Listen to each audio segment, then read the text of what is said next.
नमस्कार दोस्तों, आपके अपने YouTube चैनल में मैं एक बार फिर आपका हार्दिक स्वागत करता हूं। यूपीपीसीएल टेक्नीशियन की वैकेंसी आ चुकी है, उसकी क्लास चल रही है। आज की थर्ड क्लास होगी प्रारंभिक विद्युत यानी कि बेसिक इलेक्ट्रिसिटी का नया चैप्टर होगा। पहला क्वेश्चन होगा, विद्युत आवेश प्रवाहित हो सकता है ए विद्युत रोधियों तथा चालकों के माध्यम से, बी चालकों के माध्यम से, सी विद्युत रोधियों के माध्यम से, डी चालकों तथा अचालकों दोनों के माध्यम से। तो इसका राइट आंसर बी होगा, चालकों के माध्यम से। विद्युत आवेश जो होगा वो चालकों के माध्यम से प्रवाहित होगा। विद्युत आवेश चालकों के माध्यम से प्रवाहित हो सकता है।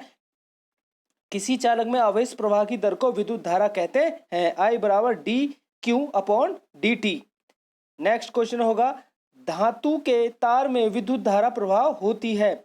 ए इलेक्ट्रॉन के कारण, बी आयनन के कारण, सी प्रोटॉन के कारण, डी उपयुक्त सभी के कारण। तो इसका राइट आंसर ए होगा। देखो, विद्युत धारा जो प्रवाह होती है वो इलेक्ट्रॉन के कारण ही होती है। देखें, धातु के तार में विद्युत का प्रवाह इलेक्ट्रॉन के कारण होती है। जिस चालक में मुक्त इलेक्ट्रॉन की संख्या अधिक होती है वह चालक उतना ही अच्छा होता है। नेक्स्ट प्रश्न होगा, प्रति इकाई तापक्रम में बदलाव पर आगत प्रति संतुलित विभव के बदलाव की औसत दर कहलाती है। ऑप्शन ए ऊष्मीय बहाव संवहन, बी शीर्ष विभव, सी निर्गत प्रति संतुलित विभव, डी प्रति संतुलित आगत विभव। इसका राइट आंसर ए होगा, ऊष्मीय बहाव संवहन। प्रति इकाई तापक्रम में बदलाव पर आगत प्रति संतुलित विभव के बदलाव की औसत दर ऊष्मीय बहाव संवहन कहलाती है। नेक्स्ट प्रश्न होगा, परमाणु में निम्न तार प्रकार के कण पाए जाते हैं। A photon proton electron, B proton electron neutron, C electron proton ignitron, D meson photon ignitron. तो इसका राइट आंसर बी होगा, प्रोटॉन इलेक्ट्रॉन न्यूट्रॉन। परमाणु में प्रोटॉन इलेक्ट्रॉन और न्यूट्रॉन तीन प्रकार के कण पाए जाते हैं। परमाणु किसी पदार्थ का वह छोटे से छोटा कण होता है जो स्वतंत्र अवस्था में विद्यमान नहीं रह सकता, परंतु वह रासायनिक क्रियाओं में भाग ले सकता है अथवा उनके द्वारा पृथक किया जा सकता है। नेक्स्ट क्वेश्चन होगा, धारा के तार प्रमुख प्रभाव है। ए ऊष्मीय चुंबकीय विद्युत झटका देना, बी ऊष्मीय प्रकाश उत्पन्न करना चुंबकीय, सी ऊष्मीय चुंबकीय रसायन, डी रासायनिक चुंबकीय विद्युत झटका देना। इसका राइट आंसर सी होगा, ऊष्मीय चुंबकीय रासायनिक। ठीक है, धारा के मुख्य तीन प्रभाव होते हैं, रासायनिक, चुंबकीय, ऊष्मीय। I²R विद्युत हानि ऊष्मीय प्रभाव को कारण होता है तथा धारा प्रवाह में कारण चुंबकीय फ्लक्स का उत्पादन उसका चुंबकीय प्रभाव होता है। नेक्स्ट प्रश्न होगा दोस्तों, जब एक समान आवेशित गोले के भीतर प्रवेश करता है तो विद्युत विभव ए घटता है, बी कभी घटता है कभी बढ़ता है, सी उतना ही घट रहता है जितना सतह पर, डी हर बिंदु पर शून्य रहता है। तो इसका राइट आंसर सी होगा, उतना ही रहता है जितना सतह पर होता है। ठीक है, एक समान आवेश और खोखले गोले के अंदर जाने पर विद्युत विभव उतना ही रहता है जितना सतह पर होता है, क्योंकि पूरे गोले के अंदर विभव एक समान रहता है और विद्युत क्षेत्र शून्य होता है। विद्युत विभव V का मान निम्न होता है। V बराबर 1/4 pi omega 0 into Q upon R volt होता है। ठीक है, नेक्स्ट क्वेश्चन होगा, प्रतिरोध विद्युत प्रवाह बल power ampere Newton watt ohm. तो देखो, प्रतिरोध जो है, प्रतिरोध का किसका मात्रक होता है, ओम होता है। तो इसका राइट आंसर ओम होगा। ठीक है, विद्युत प्रवाह का जो मात्रक होता है वो एम्पियर होता है। ये क्या होता है, एम्पियर होता है। इसका राइट आंसर सी होगा। बल का मात्रक न्यूटन होता है और पावर यानी शक्ति का मात्रक वाट होता है। तो इसका राइट आंसर बी होगा। ठीक है दोस्तों, प्रतिरोध का मात्रक ओम होता है, विद्युत प्रवाह अर्थात धारा का मात्रक एम्पियर होता है, बल का मात्रक न्यूटन होता है तथा शक्ति का मात्रक वाट होता है। नेक्स्ट क्वेश्चन होगा, एक चार्ज किए हुए खोखले गोले में विभव होगा ए शून्य, बी बाहरी सतह के बराबर, सी आंतरिक सतह से अधिक और डी बाहरी सतह से कम। तो आंसर इसका राइट आंसर बी होगा, सतह बाहरी सतह के बराबर। एक आवेशित किए गए खोखले गोले के अंदर विभव बाहरी सतह के बराबर होगा तथा विद्युत क्षेत्र E0 शून्य होता है तथा गोले के अंदर विद्युत आवेश का मान एक समान होता है। नेक्स्ट होगा, धारा ले जाने वाले दो समानांतर तारों के बीच का बल किसकी परिभाषा के लिए प्रयोग होता है? A Fleming, B ampere, C volt, D coulomb. तो इसका राइट आंसर बी होगा एम्पियर।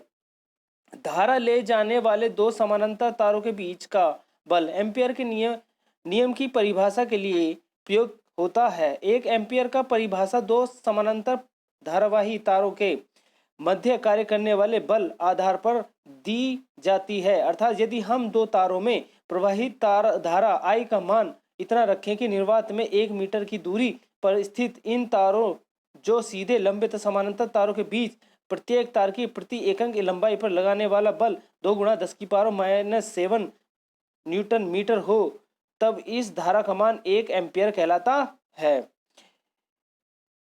कितने इलेक्ट्रॉन मिलकर एक माइक्रो एम्पियर विद्युत धारा बनाते हैं? ए 1, बी 1.6 इंटू 10⁻21, सी 10⁸, डी 6.25 इंटू 10⁻12 और सी 6.022 इंटू 10⁻23। तो इसका राइट आंसर डी होगा 6.25 इंटू 10⁻12। नेक्स्ट क्वेश्चन होगा, एक चालक जिसका प्रतिरोध R है की लंबाई 2 गुनी कर दी जाती है और क्षेत्रफल आधा कर दिया जाता है तो प्रतिरोध का मान क्या होगा?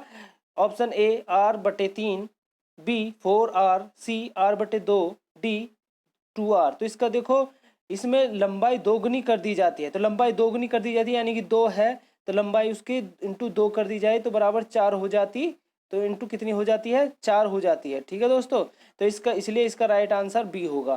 देखो हम इसको टेक्निकल भी हम बता कर सकते हैं। देखो, किसी चालक की लंबाई n गुना कर बढ़ाने पर चालक तार का नया प्रतिरोध R2 बराबर n² इंटू R1 होगा। तो R2 इक्वल टू n², मतलब n कितना है हमारा? 2। n क्या माना है हमने? चालक की लंबाई, तो 2 गुनी कर दीजिए तो 2 दूनी 4 हो जाएगी। तो क्या हो जाएगा? 2 इंटू 2 इजिकल टू 4 और इंटू R1 है तो इंटू R1, तो इसका राइट आंसर 4 हो जाएगा। ठीक है। किसी परिमिति दूरी द्वारा पृथक्कृत दो आवेश किसमें वृद्धि करते हैं? ए प्रतिकर्षण बल, बी विद्युत वाहक बल, सी विद्युत क्षेत्र, सी डी चुंबकीय क्षेत्र। इसका आंसर सी होगा विद्युत क्षेत्र।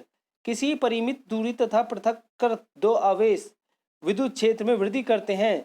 जब दो आवेश एक निश्चित दूरी पर होते हैं तो उनमें आकर्षण या विकर्षण बल कार्य करते हैं जिसके फलस्वरूप विद्युत क्षेत्र बढ़ता है। नेक्स्ट क्वेश्चन होगा, किसी पदार्थ की सापेक्ष विद्युतशीलता सदैव डैश डैश, यहाँ बताना क्या होगा, यहाँ बताना क्या आएगा, से बढ़ती है। ऑप्शन ए 0, बी 0.5, सी 1 और डी 4। तो इसका राइट आंसर सी होगा 1। तो पूरा होगा, किसी पदार्थ की सापेक्ष विद्युतशीलता सदैव 1 से बढ़ती है। नेक्स्ट होगा विद्युत वाहक बल यानी ईएमएफ कहलाता है इलेक्ट्रॉन्स का पलायन रोकने हेतु, बी असंतुलित परमाणु से इलेक्ट्रॉन को पृथक करने हेतु, सी चालकता को प्रतिरोध में परिवर्तित करने हेतु, डी इलेक्ट्रॉन को गतिमान करने के लिए। नेक्स्ट प्रश्न, इसका जो राइट आंसर होगा वो होगा डी इलेक्ट्रॉन को गतिमान करने के लिए। तो पूरा होगा विद्युत वाहक बल आवश्यक है इलेक्ट्रॉन को गतिमान करने के लिए। ठीक है। विद्युत वाहक बल यानी ईएमएफ इलेक्ट्रॉन को गतिमान करने के लिए आवश्यक होता है। चालक पदार्थ से इलेक्ट्रॉन को गतिमान करने हेतु चालक तार से विद्युत वाहक बल लगाना आवश्यक होता है। इलेक्ट्रॉन के प्रवाह की दर विद्युत धारा कहलाती है। Q बराबर IT होता है और Q बराबर NE भी होता है। मानक तापमान को दाब डैश डैश होता है, यहाँ बताना क्या आएगा। ऑप्शन ए 273 के N0 एटम, 273 के N1 एटम, 0 के N10 यानी 101.325 kPa और डी 10 एटीएम N373 के। तो इसका राइट आंसर बी होगा 273 के N1 एटम। एक खोखले गोलीय चालक के अंदर डैश डैश बताना क्या होगा, यहाँ में बताना क्या होगा। ऑप्शन ए विद्युत क्षेत्र शून्य होगा, विद्युत क्षेत्र स्थिर होगा, और विद्युत क्षेत्र चालक को दिए जाने वाले आवेश की मात्रा के अनुसार बदलता है। और डी विद्युत क्षेत्र गोला के केंद्र से दूरी के अनुसार बदलता है। तो इसका राइट आंसर ए होगा, विद्युत क्षेत्र शून्य होता है। एक खोखले गोलीय चालक के भीतर क्षेत्र विद्युत क्षेत्र शून्य होता है, क्योंकि विद्युत जो होती है एक गोला है, उसके बाहरी सतह पर ही विद्युत क्षेत्र होगा। विद्युत जो है उस पर प्रवाह करेगी, विद्युत यानी कि विद्युत प्रवाह करेगी, अंदर नहीं जाएगी जब तक उसको अंदर जाने का मार्ग नहीं मिलेगा। अगर गोला जो है आधा कटा गोला है तो विद्युत पूरे गोले में जाएगी। या फिर अगर खोखले गोले के अंदर जाने का रास्ता है इस तरीके से है तो इसमें भी विद्युत प्रवाह करेगी। ठीक है। पृथ्वी का प्रतिरोध क्या होता है? ए असीमित, बी 1 मेगा ओम, बी 1 ओम, डी शून्य। तो इसका राइट आंसर डी होगा, शून्य। पृथ्वी का प्रतिरोध कितना होता है? शून्य होता है। इसका मतलब ये है कि ये है विद्युत का अच्छा चालक है। पृथ्वी क्या है? विद्युत की अच्छी चालक है जब प्रतिरोध शून्य है, इसलिए। ठीक है। नेक्स्ट क्वेश्चन होगा, विद्युत ऊर्जा की इकाई है। A watt metre, B volt ampere घंटा, C watt second, D joule घंटा। तो ऑप्शन ए वोल्ट एम्पियर घंटा इज द राइट आंसर। तो ठीक है दोस्तों, अगर आपको मेरी वीडियो अच्छी लगी हो तो लाइक सब्सक्राइब जरूर करें और बने रहिए मेरे नेक्स्ट वीडियो के साथ। मैं फिर हाजिर होता हूँ अपनी नेक्स्ट वीडियो के साथ। Thank you so much.